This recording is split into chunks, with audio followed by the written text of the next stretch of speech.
Concerns and constitutional law attorney William Bruzzo. Thanks to you both for joining me. Doug, let's start with you. You just heard Lucas's reporting that the city of Houston, among others, but the city of Houston in particular, saw a homicide rate that's up 17 points year on year, 21 compared to 2020. But this is all happening despite the fact that that city is also increased police funding. That kind of counters the narrative. It does counter the narrative. I mean, look, crime and law enforcement is always a big hot button issue going into any election cycles. Obviously, you have the the law and order rhetoric versus the soft on crime rhetoric. So again, we're seeing dust-ups play out, and it's interesting the way you pointed out the other side of it.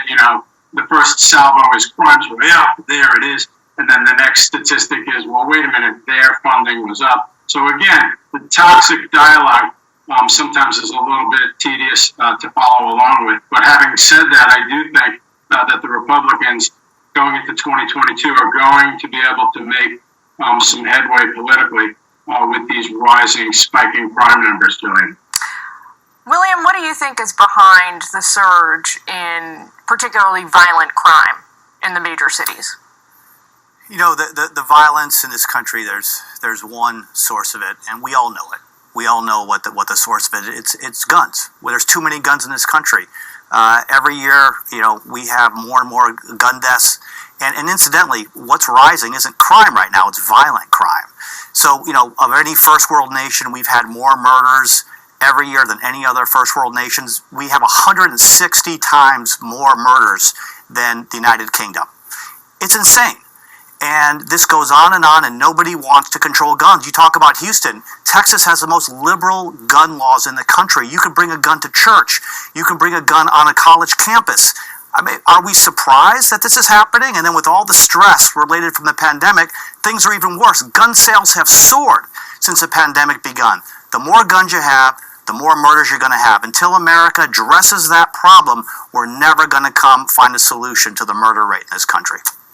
Doug, do you agree? Well, I read a book called More Guns, Less Crime by an author who I met at Fox one day. And again, it's a very complicated issue. I don't disagree with Will that there are, in fact, way too many guns in the United States, over 300 million guns.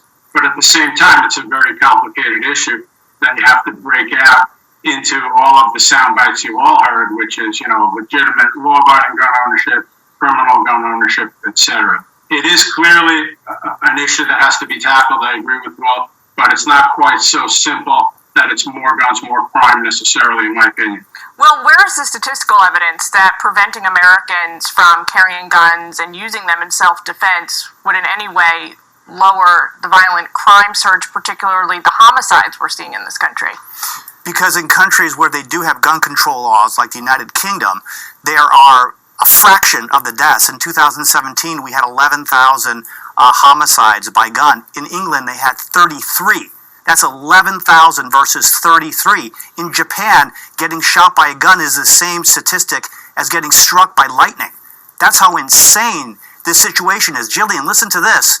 In 33 states, you can have a murder conviction on your record and go to a gun show and purchase a weapon because they don't do background checks at gun shows in 33 states in this country. It's insane. It's absolutely insane. People are getting concerned about why not test people at that time. I myself feel that that's a reasonable thing to do. I believe that the CDC soon will be coming out with more clarification of that, since it obviously has generated a number of questions about, at that 5-day period, should you or should you not be testing people. Well, that was Dr. Anthony Fauci earlier this morning on the CDC's changing quarantine guidance. But if you listen closely, you also just heard him say he thinks that Americans with COVID who are coming out of quarantine should have to test negative. As of this hour, official CDC guidance does not require or even recommend testing for those individuals. Let's bring back the political panel.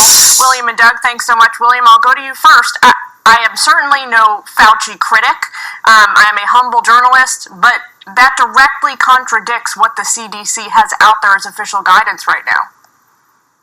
I think it's pretty clear Dr. Fauci is recommending a test. It isn't policy from the CDC yet, but he sees that as something maybe the CDC will recommend in the future. I believe that's what he's saying. So I mean, it sounds reasonable.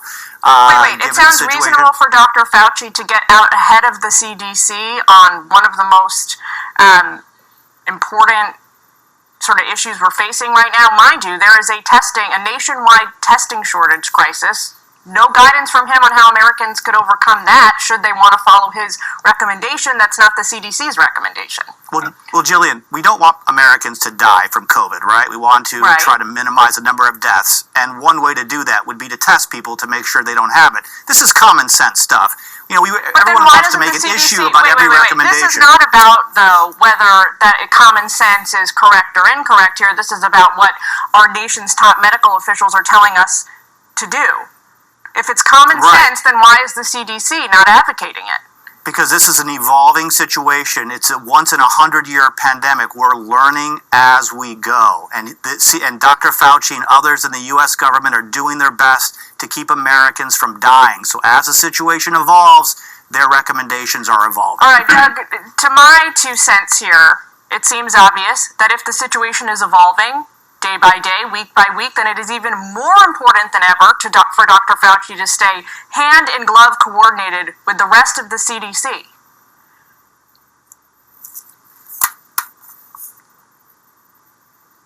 Do we lose you there? Do we still have you? Okay, I'm here. Can you hear me? Yes. Sorry.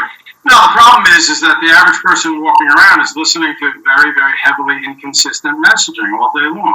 So 1 minute it's do a test at 8 a.m. and then the next minute is no, you don't have to. And then wear a mask at 9 a.m. but no, you don't have to. So to Will's point, I mean, the average person can't process all these inconsistencies. The last editorial, which is vitally important, is, when they're correct about something, that's the science. They lecture you. But the minute they're wrong, oh no, it's evolving. Come on. So, Will, today is Sunday, right? Dr. Fauci says he thinks it's a good idea for Americans to test negative before they leave isolation and re-enter society. Take a listen to what Dr. Walensky said Wednesday. Do you believe, Dr. Walensky, that after those 5 days, though, even with the mask, that person should test negative before she or he heads back out into the world, before they go to a New Year's party, before, let's say, they go back to school on Monday? Should they show a negative test as well as wearing the mask? Yeah, really important question, and this has been raised. So we have recommendations for isolation, and in those recommendations, we do not recommend a test for several reasons. I mean, do you want to defend that? Yeah, I think it's an evolving situation, and as this process goes on, they want to do whatever they can to preserve American lives and keep people from dying, so the situation is evolving. If we had perfect answers to this, there would be nobody dead, right? But this is a once-in-a-100-year pandemic. Yeah. So I think they're doing the best that they can, Jillian. I get your point. It's not just the United States. Every country in the world, you have people dying. Unfortunately, the U.S. has had more people dying than any other first-world nation, which is very sad. And I think a lot of that is because there's been distrust of the government that's been fomented by people for political reasons. But again, and I get your point about evolving situations requiring evolving information. In this situation, there is an extra impetus for the government to be well coordinated, for the head of an agency to not get out ahead of his own agency and give conflicting guidance 4 days apart. That does nothing to solve the problem that you just laid out very well, which is that Americans are confused. Jillian, the United States of America is the greatest country on earth. We have the greatest doctors, the greatest scientists, and this situation is a challenge. It is an enormous challenge. These people are doing the very best they can. Fauci is the best, recognized worldwide as being the best, and it's a challenge even for him. The situation is evolving. They want to do the best that they can to preserve American lives, and they're doing that. So yes, we have to be flexible. We have to be flexible because the situation is changing. So I think we have the best scientists doing the best that they can. One of the problems here is